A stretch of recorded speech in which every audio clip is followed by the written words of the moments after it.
Would you like to be more connected and informed about your community? If so, it's time to find out who's doing what around town with Moot Point. Moot Point is a local podcast that covers the issues and topics that are relevant to all residents in Albion, Maine. Moot Point is a production of The Moo at moo202.org. And now, here's the host of Moot Point, Brad Taylor. My guest today is Amber Whitaker. Amber grew up just about 5 miles down the road in Winslow, but now she lives in Albion with her husband and her 4-year-old daughter. By training, Amber is a geologist. That's what she has her experience in, and as a result, she has traveled and lived outside the state of Maine. But now she's back, and Amber wants to be fully involved in our community. And so she's taking her skill and her enjoyment of knitting and using that to connect with the folks of Albion. Well, I want to thank you, Amber, for coming on to Moot Point today and talking to me about something called Knit Night. So I guess we'll just start right from the beginning. What is Knit Night? Well, I hope that Knit Night will be a chance for people to get together in the evening at Albion Public Library to knit together, very basically. But it could go in many different directions depending on the membership, depending on who shows up. Okay. So you've already mentioned that it's going to be at the Albion Public Library. What day of the week is it? So Thursday evenings when the library's open, and we think 6:30 to 8 is a good span of time, but you don't need to come for the full time. It can just be a drop-in. Okay. So the fact that you're open while the library is open, knitting is probably not the noisiest thing, so I don't expect the librarian to be shushing you. I wouldn't think so. But one of the librarians knits, so they'll probably be there as well knitting. Okay. So now it's open at that time, so does that mean that, a parent can bring their children with them? I would think yes. I have a 4-year-old. I like things to be family friendly. If you want to bring your kid while you're there knitting with other people, I think that would be wonderful. Okay. So in terms of instruction and things that you do, is there any kind of an age limit? I mean, do you want people who come to knit, do you want them to be a certain age and older, or?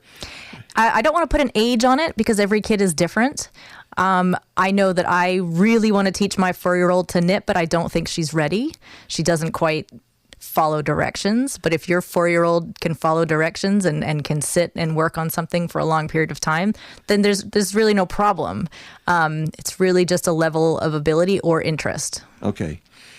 Good. So that helps to make it even more family friendly. When you've done these, have you done this before? I have, yes. Okay. I like to teach people to knit. I like to think about populating the world with knitters. So I have put together other knit groups before. Okay. Now, do you find that it's a women-only experience, or do you actually find that some men take an interest in this? Men do take an interest. I know several men that knit. It's definitely not a women's-only group. We encourage men to come. My husband knits. I actually just met someone last night. He knits. He and his wife both knit. Traditionally, knitting was in the very beginning, when it started, they think in the Middle East, it was a man's occupation. It's only sort of recently that we've turned it into a woman's occupation, but it really isn't. And there are a lot of knitwear designers that are men. So please come if you're interested, no matter your age or your gender. I heard once, many years ago, in the history of knitting, not that I know too much, but I had heard that a long time ago that was something that soldiers would do. Yes. Back in the days, like when soldiers had to march everywhere. Yes. It's something very productive and also very meditative at the same time. So you're keeping your hands busy, but you're producing something that is infinitely useful. Right.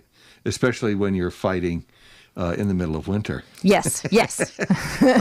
Okay. So we understand that it's open to everybody. It's a family-friendly kind of a thing, no age limits. Is your group going to be more oriented towards beginners or more towards experienced knitters? What I would hope to have as the membership would be a full spectrum, so a mix. I'd like to have other experienced people come who just enjoy knitting and might enjoy knitting with a group of people, sharing their experiences, sharing ideas. But then also people maybe who are mediocre knitters who just might want a little bit of help to kind of move away from the traditional first scarf. And then also anyone who just wants to learn. And again, my hope in having more experienced knitters come is that we can all help those people. So no one's waiting on maybe just me to help them learn or to right them when they go wrong. So I really hope to have a mix of people. Is there going to be any cost involved in being a part of this? There's no cost involved to attend. But if you want to learn to knit, you might want to go and buy a set of needles, which they don't need to be expensive, and then a ball of yarn. And again, it doesn't need to be expensive. I hope to bring some spare things that I can hand out to people. I've been stopping at yard sales to try to pick these up and so far have struck out. But it shouldn't be cost prohibitive for anybody. Okay. Now, you're talking about knitting needles. What about like those round looms and things that people use? Is that a part of the kind of knitting that this group is going to do? I would say you can bring whatever portable handicraft you want to bring. I personally use needles, and that's what I teach. I could probably figure out a loom if given a few minutes, a knitting loom, but mostly I do needles. But bring anything, honestly. I don't really crochet. I know how to crochet, but bring that if that is what you're interested in.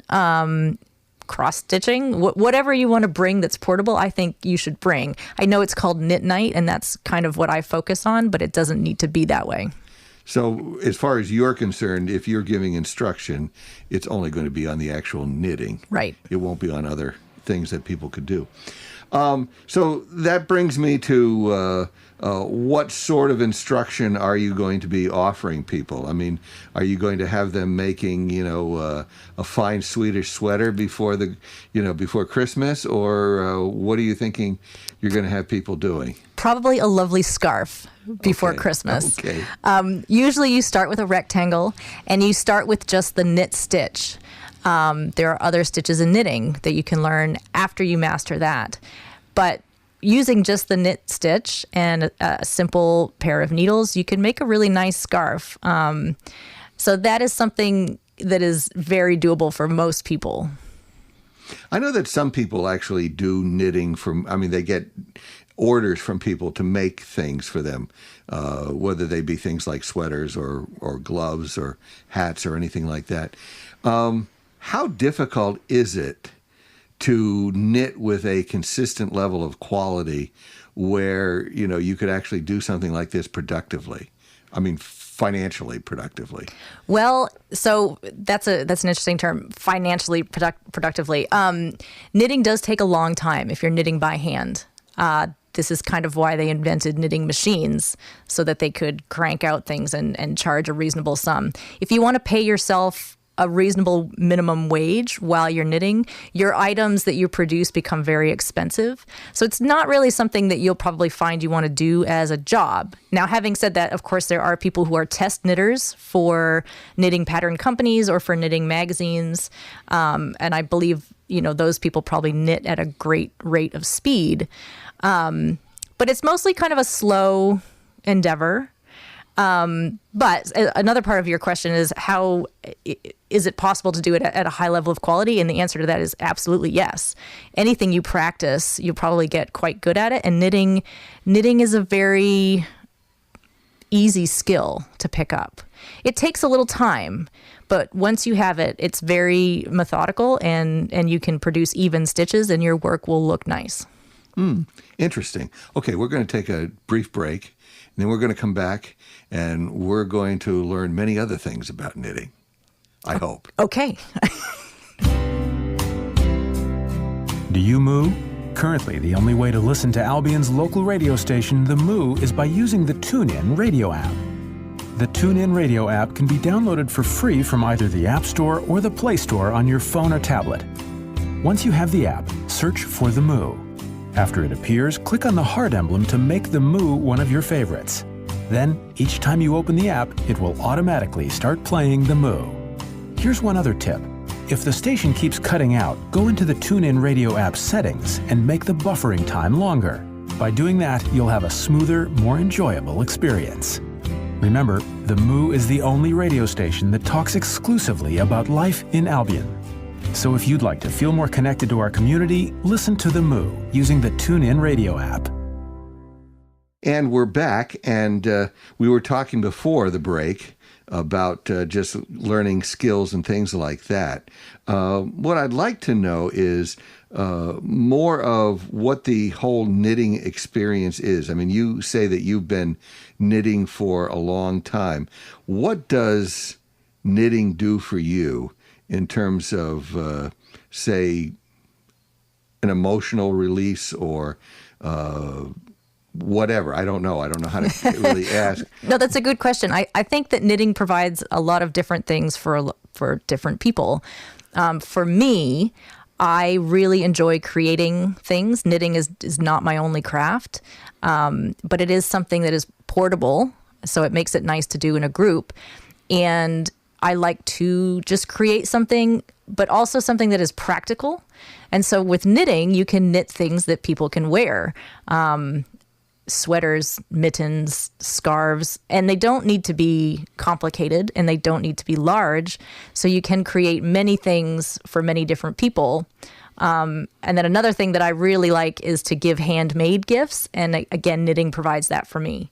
But I know a lot of people find it to be very relaxing. I actually don't. When I knit, my shoulders go way up to my ears and my knitting gets tighter and tighter. I don't seem to find it relaxing, but I do enjoy doing it. But some people find it to be very relaxing. It's a repetitive motion of your hands. And so it is in that way very meditative. So I think it depends on the person what you might get out of knitting. Do you find that when you knit that you need to stay really focused on what you're doing? Or is it one of those things that you can be, kind of half preoccupied with something else, watching a movie, having a conversation, reading a book, I don't know, listening to an audiobook, maybe not reading. Yeah. So it depends on the project. If it's something very simple where the pattern doesn't require a lot of my attention, I don't actually have to look at my hands. I can just knit.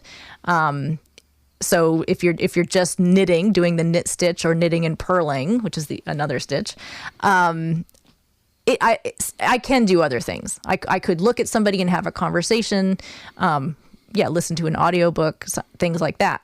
If it's a complicated pattern, like a lace, you can knit a lace shawl. Those are often, they take a lot of your attention.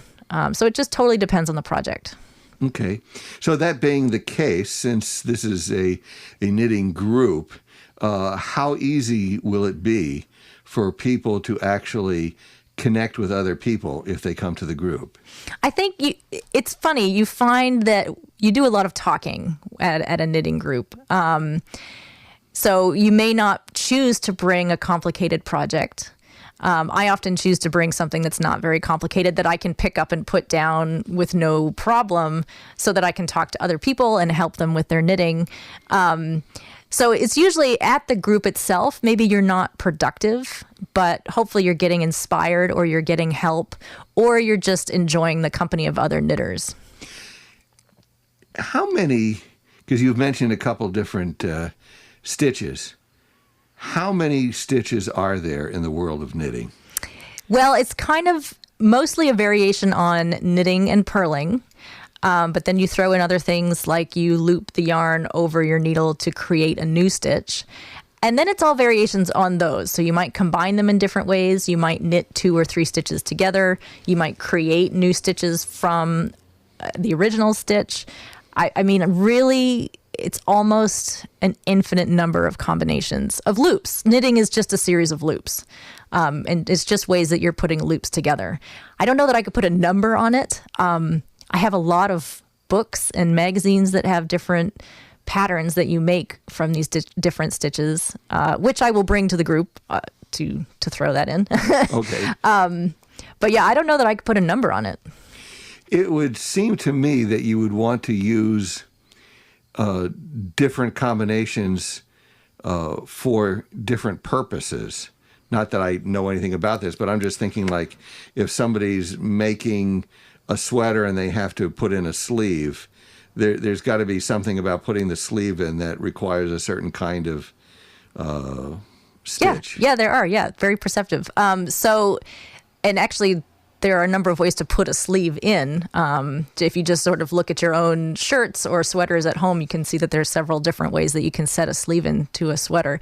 But yeah, so you would have different combinations that are good for different things. So you might do what we would call a ribbing. So you would knit a certain number and purl a certain number in a pattern. And that makes a very stretchy piece of fabric, and that might be for your cuffs or for your collar or things where you might want it to be a little bit snug. You use different combinations to do decreases, so make your knitting smaller, maybe around a waistline, and then different combinations to do an increase to make it larger, like maybe increasing the size of your sleeve as it goes up to your shoulder. So, and that's the sort of stuff that as people get more into the knitting, or even if they're somewhat experienced but haven't mastered that aspect of it, coming to the Knit Night group would give you the opportunity to help give instruction to people struggling with those kinds of projects that they haven't mastered yet? Yes, they can come and get instruction, or they might be able to come and see other people working on exactly those types of projects, so you can see firsthand how it might come out. Patterns will outline all of these things for you if you use a pattern in your knitting, but it's often difficult to visualize exactly what you're supposed to do, and it's really nice to see someone else do it before you jump in. Okay. That sounds like it could be interesting. Are you going to come and knit? I will make no promises at this. I can neither confirm nor deny whether I will or not. So since you have started, or you are starting this knit group, and that's kind of a unique thing here in town, do you see the possibilities for other kinds of groups forming and meeting at the library? I would think so. It's a really nice space. And when I went in to talk about starting a knit group, I asked if there were any book clubs. And I think that there may have been book clubs in the past. But if that's something that someone has an interest in doing, I would think that they would be able to go into the library and suggest it. They seem very open to making the library a real community space. They actually, I do believe that I don't know if it would be technically called a book club, but they did have a reading group that they run, I think, every year in the dead of winter. Oh, nice. Where they bring in somebody who's going to be talking and giving background information, and they have a series of books that are on a reading list for the length of that particular series. But it doesn't go year-round. And then I think each year they start a whole new series. So they do have some sort of a reading group, if you will, but nothing else that I know of. So that means that you're actually breaking ground in doing a non-reading kind of an activity here in town. Are you from Albion originally? I'm from Winslow. I grew up 5 miles down the road. Oh, okay. All right. So you're actually from the area. You live in Albion now. Yes. And so you're diving in head first into community life, I would say. I really want a knitting group. You're desperate for a knitting group. I am. So if you're listening to this, then you realize that you can make Amber's dreams come true by coming and joining the knit group, because then she will feel satisfied to have other people to knit with. It will make me so happy. Okay. Well, good enough. It sounds like it could be a lot of fun. It sounds like it would be a great way for people to just connect with other people. Yes, I hope so. And maybe to learn. What about taking on, like, everybody doing all the same project? Right. So it depends on the membership and what people would like to do, but certainly in knitting groups, there's a thing called knit along, and it's usually abbreviated KAL, knit along. And we can certainly do that if people are up to that. We can all pick a project, pick a pattern that suits everyone's skill level. And again, it doesn't need to be a difficult pattern for everyone to do it. Because what's fun about it is that usually people pick different yarns, or they might pick different size needles, and they might, if it involves buttons, you pick different buttons. So really everyone's project, even though you're following the same pattern, comes out very differently, and it can be a really fun experience. So if people are interested in doing that, we certainly can. That actually does sound kind of interesting, that everybody can use the same pattern but come up with something that looks very different. Very unique, yes. Yeah, that's kind of a cool idea. So this is going to be every Thursday, and from now until the end of time. Yes. Now, you don't need to come every Thursday. Okay. I can't imagine that everyone can make it. But I will try to be there as often as I can, and I do hope that other members can do the same. Right. And you'll let people know if you can't be there, I'm sure. Sure. Yeah. So it's going to be every Thursday starting at, what time? It starts at 6:30, and it starts next Thursday, September 6th. September 6th, 6:30 at the Albion Public Library. So let's get those knitting needles clacking away. Yes, I hope to see you there. Okay, thank you. I make no promises, okay. but thank you for talking to me. Thank you for having me. I think it's great that Amber Whitaker wants to start a knitting group. That's because it gives us yet another way to connect and enjoy our neighbors. Now, here's a rock-solid truth. The more people you know and care about, the happier you're going to be. And who knows, you just might find a new hobby, or better yet, make a new friend. You've been listening to Moot Point. Please take a moment to like us on Facebook, and we'll let you know when we have our next community conversation with someone who's doing something interesting here in Albion. Moot Point is a production of The Moo, home of the Albion Community Calendar and the Moo Country Music Stream at moo202.org.